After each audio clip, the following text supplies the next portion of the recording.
Noong una, ang aking buhay ay parang isang magulo at masalimuot na kwento. Ako si Sabiako ay isang batang makulit, puno ng enerhiya at kalokohan.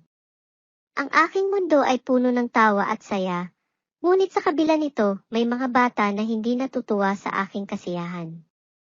Dahil sa aking kalikutan at kawalang pakialam, maraming mga kapwa-bata ang naiinis sa akin. Sila ay nagsisimula ng away, sinisigawan ako, at minsan ay iniinsulto pa. Sa tuwing ako umaalis, naririnig ko ang mga halinghing at mga tawanan ng mga batang naiinis sa akin. Sa una, hindi ko maintindihan kung bakit sila ganoon sa akin.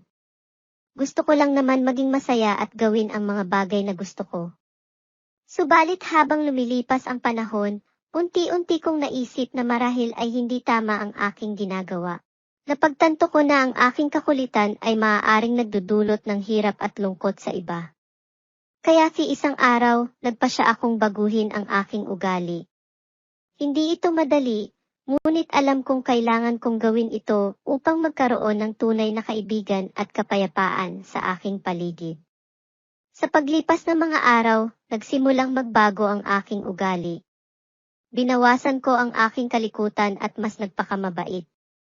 Sa halip na mang-asar, nagsimula akong maging makipagkaibigan at magpakita ng paggalang sa iba.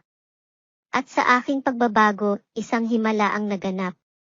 Ang mga batang dating umaaway sa akin, unti-unti ring nagsimulang magbago ang kanilang pakikitungo sa akin. Sila naging mas malambing at mas handa na akong tanggapin bilang isang kaibigan.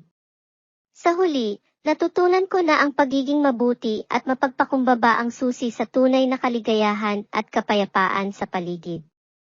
Ang aking dating mundo ng away at kaguluhan ay napalitan ng pagkakaibigan at pagmamahalan. At ngayon, ako masaya na mayroon akong mga tunay na kaibigan na handang tanggapin ako, kasama ang aking mga kakulitan at kabutihan. Naway may napulot kayong magandang aral sa aking mga kwento mga bata.